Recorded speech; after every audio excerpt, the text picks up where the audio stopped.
नमस्कार दोस्तों, मैं आपका आध्यात्मिक गुरु Acharya Ashok Narayan life is divine के आध्यात्मिक चैनल के ऊपर बहुत बहुत स्वागत करता हूँ। माफ़ी चाहता हूँ, आज का वीडियो बहुत समय के बाद बना पा रहा हूँ। कुछ समय ऐसा था कि मैं बहुत ज़्यादा ऑक्यूपाइड था, उसकी वजह से नहीं बना पाया।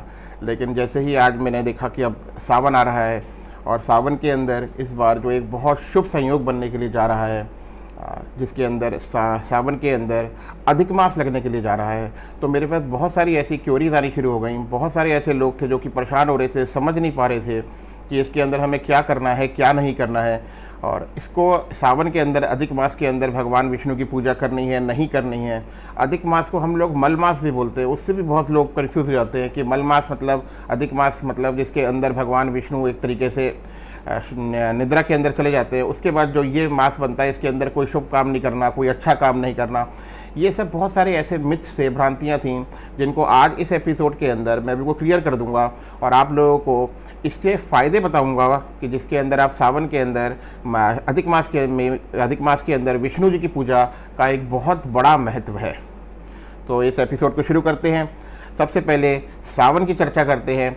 सावन क्या है, क्यों मनाया जाता है और इसके अंदर आपको क्या चीज़ें करनी हैं और क्या चीज़ें नहीं करनी हैं। आपको सबसे पहले बता दूं कि सावन जो है वो 4 जुलाई से लगने के लिए जा रहा है। पूर्णिमा है, पूर्णिमा ख़त्म होते ही सावन लग जाएगा। सबसे पहले तो यह है कि सावन नाम क्यों है, सावन, श्रावण, ये क्यों है इसका नाम। सबसे बड़ी बात क्या है कि इस ज्योतिष के अंदर क्या है, चंद्रमा जब श्रावण नक्षत्र के अंदर आता है तो श्रावण लगता है। तो यही इसी समय से हम सावन बोलना शुरू कर देते हैं कि सावन आ गया। अब इसका आध्यात्मिक, ये तो ज्योतिषीय पहलू हो गया। अब इसका आध्यात्मिक पहलू क्या है, हमारे शास्त्रों के अंदर दिया हुआ है कि मार्कंडेय ऋषि ने इसी समय के अंदर भगवान शिव की तपस्या करी थी, भगवान शिव की साधना करी थी, जिससे कि उनको महामृत्युंजय मंत्र मिला था और उन्होंने मृत्यु के ऊपर एक तरीके से विजय प्राप्त कर ली थी, यम के ऊपर उन्होंने विजय प्राप्त कर ली थी। ये वही समय है, सावन वही समय है जिसके अंदर मार्कंडेय ऋषि ने तपस्या करी थी। एक और वृतांत आता है, कहते हैं कि भगवान शिव अपने ससुराल गए थे पार्वती जी से के यहाँ पर मिलने के लिए हिमालय राज से, तो वो पृथ्वी पे आए थे। वो समय जो था, उस समय भी सावन लगा हुआ था। और हिमालय के यहाँ पर जब उनका वेलकम हुआ तो उसके अंदर उनको अभिषेक किया गया, जल से अभिषेक किया गया उनका। इस वजह से भी इसके अंदर, सावन के अंदर भगवान शिव का जल अभिषेक का एक बहुत बड़ा महत्व है। अब हम और आपको इसके अंदर बताते हैं। कहते हैं कि जब से भगवान शिव ने पृथ्वी के ऊपर आना शुरू किया, वो आज तक सावन के महीने के अंदर, पूरे सावन में तकरीबन पहले 28 से 30 दिन का सावन होता था। उसके अंदर कहते हैं कि भगवान शिव जो है पृथ्वी पे आते हैं और पृथ्वीवासियों के ऊपर अपनी कृपा बरसाते हैं। और एक और इसके अंदर वृतांत आता है, कहते हैं कि जो सावन में ही समुद्र मंथन हुआ था, जो दानवों और देवों के बीच के अंदर समुद्र मंथन किया गया था। उससे जब 14 तरीके की चीज़ें निकली थीं, उसके अंदर जब विष निकला तो सारे देवी देवता परेशान हो गए कि इस हलाहल को, इससे सृष्टि का विनाश हो जाएगा और इसका अब इलाज क्या किया जाए, किस तरीके से सृष्टि को बचाया जाए और अपने को भी बचाया जाए। तब भगवान शिव का आह्वान किया गया और भगवान शिव ने अपने कंठ के अंदर इस हलाहल को, इस विष को पी लिया और कंठ के अंदर अपने रोक लिया, जिससे कि भगवान जो थे वो नीलकंठ कहलाए। उस समय सारे देवी देवताओं ने जल से भगवान का अभिषेक किया कि जो ताप उनके अंदर गया है, जो हलाहल विष उनके घर अंदर, गले के अंदर है, उसके ताप से उनको कुछ हद तक कुछ शांति मिले। ये भी एक बड़े वजह है जो सावन के अंदर हम लोग बोलते हैं कि शिव जी के ऊपर गंगा जल चढ़ाना चाहिए, शिव जी का अभिषेक करना चाहिए। इसके अंदर एक और वृतांत कहते हैं कि रावण ने भी ये भगवान शिव को, उसको भी ये हुआ, वो बहुत प्रेम करता था भगवान शिव को, अपना गुरु मानता था। उसने भी ये सोचा कि भगवान के कंठ के अंदर जो हलाहल विष है, उसकी शांति के लिए अगर गंगा जल से उनका अभिषेक किया जाएगा तो भगवान को शांति मिलेगी। और रावण ने भी यही किया। उसी के बाद से कहते हैं कि कुछ समय के बाद से कांवड़ यात्रा भी शुरू हो गई।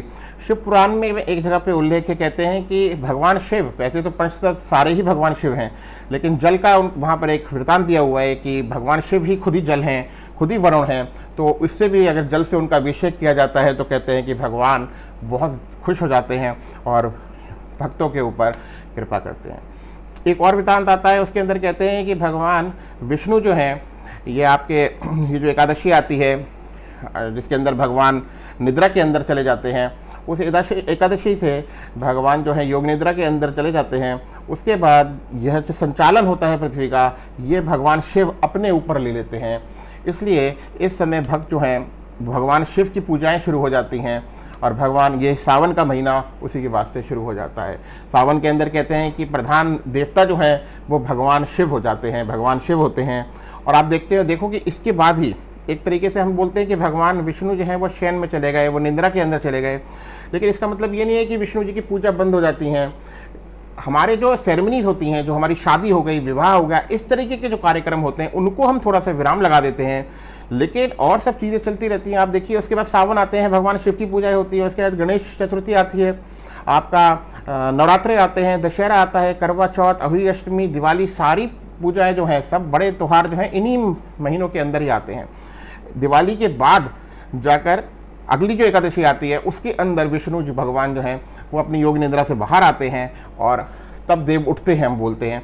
उसके बाद से सेरेमनी, ये शादी ब्याह विवाह, इस तरीके की चीज़ें जो हैं ये शुरू हो जाती हैं। लेकिन ऐसा नहीं है कि ये समय जो है वो खराब होता है, भगवान जब सोने के लिए चलाते हैं तो कोई शुभ कार्य नहीं हो सकता है, कोई विधान नहीं है, ऐसा नहीं है। इसके अंदर भगवान शिव की पूजाएँ ज़्यादा हो जाती हैं, मेन हो जाती हैं। और सावन के अंदर कहते हैं कि भगवान शिव को बेल पत्र, धतूरा, भांग, फूल चढ़ाना चाहिए, इससे भगवान की कृपा मिलती है। भगवान को पंचामृत से अभिषेक करना चाहिए, जिसके अंदर दूध आ जाता है, दही आ जाता है, आपका शहद आ जाता है, आपका घी आ जाता है, आपका गंगा जल आ जाता है। इससे भगवान का अभिषेक करना चाहिए, भगवान शिव का, आपको बहुत कृपा प्राप्त होती है। भगवान शिव के मूल मंत्रों का पाठ करना चाहिए।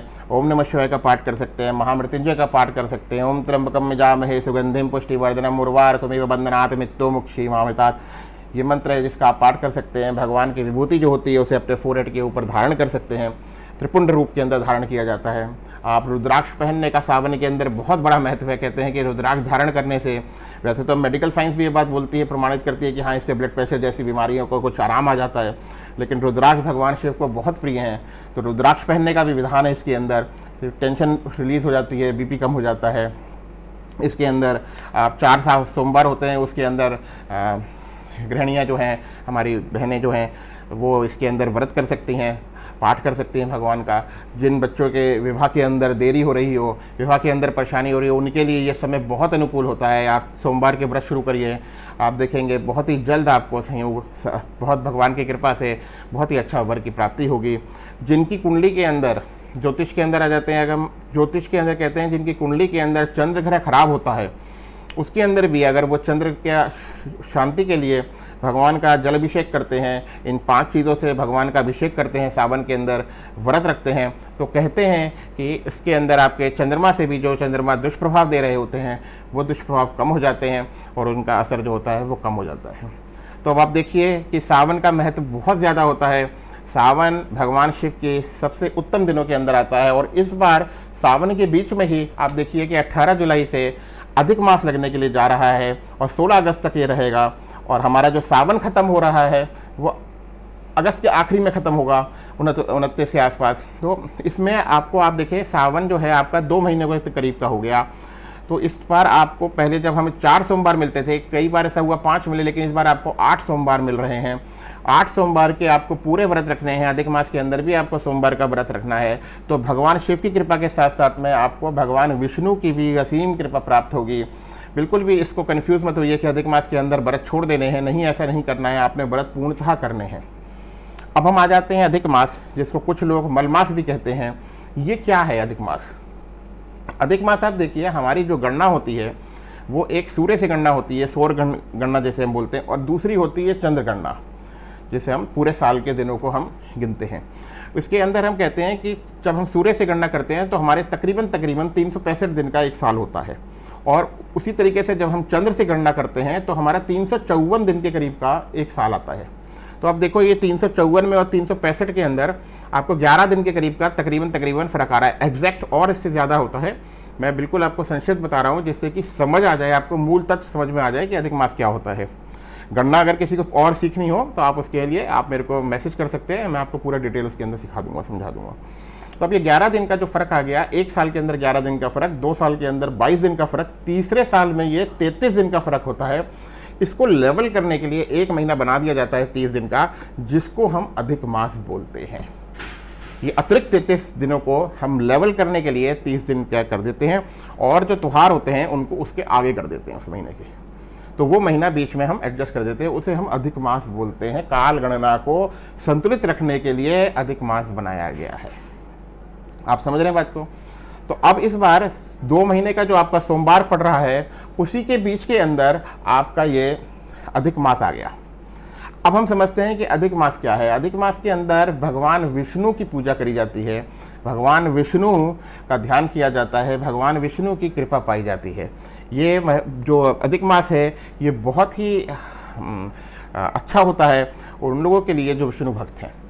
अब हम कहते हैं कि हमारा शास्त्रों के अंदर कहाँ इसका उल्लेख है अधिक मास का, तो शास्त्रों के अंदर बोलते हैं कि एक हमारा राक्षस था हिरण्यकश्यप, उसने अपने भाइयों का बदला लेने के लिए भगवान विष्णु से घोर तपस्या करी, और जब ब्रह्मा जी प्रकट हुए तो उसने ब्रह्मा जी से वरदान मांगा कि प्रभु मुझे अमरत्व दीजिए, मैं अमर हो जाऊँ। तो ब्रह्मा जी ने उसे कहा कि आप अमर नहीं हो सकते, जो कोई भी सृष्टि के ऊपर जन्म लेता है उसे मृत्यु ज़रूर आती है।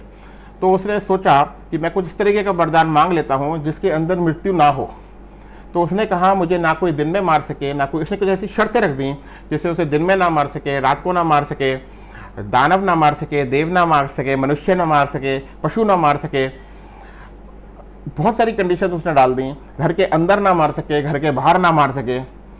तो उसने सोचा कि मैंने इस तरीके से 24 घंटों को कर लिया, जो भी सृष्टि के ऊपर देव दानव मनुष्य जो भी जन्म लेता है मैंने उन सबका नाम ले लिया। तो अब मृत्यु जो होगी, जब इनमें से कोई मुझे मार ही नहीं पाएगा तो मृत्यु आएगी ही नहीं। तो कहते हैं कि भगवान विष्णु ने नरसिंह अवतार लिया और एक खंबे को तोड़कर खंबे के अंदर से वो प्रकट हुए और उन्होंने इस राक्षस का वध किया। वध जो था वो चौखट के नीचे खड़े होकर किया, तो ना तो वो घर के बाहर था ना ही वो घर के अंदर था, चौखट के ऊपर किया। मृत्यु जो उसको दी वो ना दिन में दी ना रात को दी, जब सूर्य डूब रहा होता है और रात्रि होने वाली होती है उस समय के अंदर उसको मृत्यु दी। और उन्होंने अधिक मास के अंदर उसको मृत्यु दी, क्योंकि वरदान के अंदर उस राक्षस ने ये भी मांगा था कि साल के 12 महीनों के अंदर मेरी मृत्यु ना हो। तो ये 12वां नहीं, ये 13वां महीना होता है जिसके अंदर भगवान ने उसको मृत्यु दी अधिक मास के अंदर। तो अधिक मास के अंदर इसीलिए हम बोलते हैं कि भगवान विष्णु की पूजाएं जो होती हैं वो जो है वो प्रधान हो जाते हैं भगवान विष्णु, और भगवान विष्णु की पूजाएं जो होती हैं इस समय के अंदर बहुत कारगर होती हैं। नरसिंह भगवान की पूजाएं, नरसिंह भगवान का ध्यान, नरसिंह भगवान के मंत्रों का जाप इस समय के अंदर बहुत कारगर हो जाता है। वैसे भी अगर और भी विष्णु भगवान के किसी रूप का आप ध्यान करते हैं तब भी प्रभु की कृपा बनी रहती है। सबसे आसान इसके अंदर जो मंत्र है वो ओम नमः भगवते वासुदेवाय का है, नमः का है, जिसका आप जाप कर सकते हो, आप उसका मंत्र पाठ कर सकते हो। प्रभु की कहते हैं कि इस समय के अंदर असीम कृपा रहती है। तो आप देखो कि इस बार जो शुभ संयोग बना है उसके अंदर सावन भी हो रहा है और अधिक मास भी मिल रहा है। 2 महीने का ये समय आप लोगों के लिए बहुत कारगर है। इसके अंदर कोई भी अनुष्ठान, कोई भी पूजा पाठ, भगवान शिव के रुद्र अभिषेक होते हैं, आप खुद भी कर सकते हैं कि ज़रूरी नहीं है कि आप किसी के संत को ही बुला के आपको करवाना है। अगर आप खुद भी चाहते हैं, करना चाहते हैं कोई भी पाठ, कोई भी विधान, तो आप घर के अंदर अपने खुद कर सकते हैं, किसी शिवालय के अंदर जाके कर सकते हैं, भगवान विष्णु के मंदिरों के अंदर जाके भगवान विष्णु का ध्यान कर सकते हैं, उनका दर्शन कर सकते हैं, उनके मंत्रों का पाठ कर सकते हैं। तो इस वजह से कन्फ्यूजन्स को सबको हटाइए और इस बार पूर्ण आप आनंद लीजिए इस सावन का, और सावन के अंदर जो अधिक मास पड़ रहा है उसका। और इसके अलावा भी अगर कोई भी आपके मन के अंदर कोई संशय हो, कोई डाउट हो, तो आप मेरे नीचे नंबर दिए होंगे ऊपर आप कांटेक्ट कर सकते हैं। काफ़ी संक्षिप्त के अंदर मैंने आपको सावन का और अधिक मास दोनों का पूरा समझा दिया, जिससे कि आप पूरी नॉलेज ले सकते हो और ख़ुद इसके पूरे 8 फिर से मैं एक बार रिपीट कर देता हूँ कि सावन के अंदर जो 2 महीने का पड़ रहा है इसके अंदर 8 सोमवार हैं, 8 सोमवार के आपको व्रत करने चाहिए। ये एक बहुत बड़ा मौका है, बहुत बड़ा संयोग है जिसके अंदर अधिक मास भी बीच में आ रहा है और आपको भगवान शिव की कृपा और भगवान विष्णु की कृपा पाने का एक अद्भुत आपको संयोग मिल रहा है, जिसके अंदर आप दोनों ही जनों की पूजा कर सकते हो और दोनों ही जनों की कृपा आप प्राप्त कर सकते हो। ये एक शुभ संयोग है, इसका पूर्ण आप फ़ायदा उठाइए, भगवान की कृपा करिए। और कहते हैं कि अगर इस तरीके का कोई कॉम्बिनेशन होता है जिसके अंदर सावन और अधिक मास होता है, जिन लोगों के भाग्य उदय नहीं हो रहे होते हैं, जिनकी कुंडलियों के अंदर दोष होते हैं, अगर वो इन समय के अंदर भगवान शिव के साथ साथ में भगवान विष्णु का ध्यान करते हैं, उनका पूजा पाठ करते हैं, तो उनकी जितनी भी समस्याएं होती हैं उससे वो पार पा जाते हैं। तो आप इस समय अधिक मास के अंदर भगवान शिव की जो पूजाएं आ रही हैं और भगवान विष्णु के, इन दोनों को करिए और ज़्यादा से ज़्यादा फल प्राप्त करिए। मैं फिर से आपसे एक बार रिपीट करता हूँ कि जो लोग आध्यात्मिक इस चैनल से जुड़ना चाहते हैं, आप लोग इस चैनल से जुड़िए और ज़्यादा से ज़्यादा लोगों को लाइफ इज़ डिवाइन के आध्यात्मिक चैनल से जोड़िए। और कोई भी अगर आपको अध्यात्म से, ज्योतिष से, धर्म से रिलेटेड अगर कोई भी आपकी क्वेरी होती है तो नीचे दिए गए नंबरों के ऊपर आप बात कर सकते हैं, उसके ऊपर मैसेज कर सकते हैं।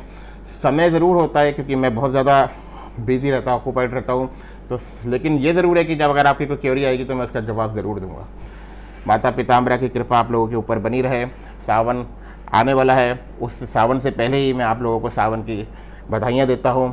आप लोगों का सावन बहुत अच्छा सा रहे। अधिक मास के ऊपर भगवान विष्णु और भगवान शिव की आप लोगों के ऊपर कृपा बनी रहे। जय माता पिताम्बरा।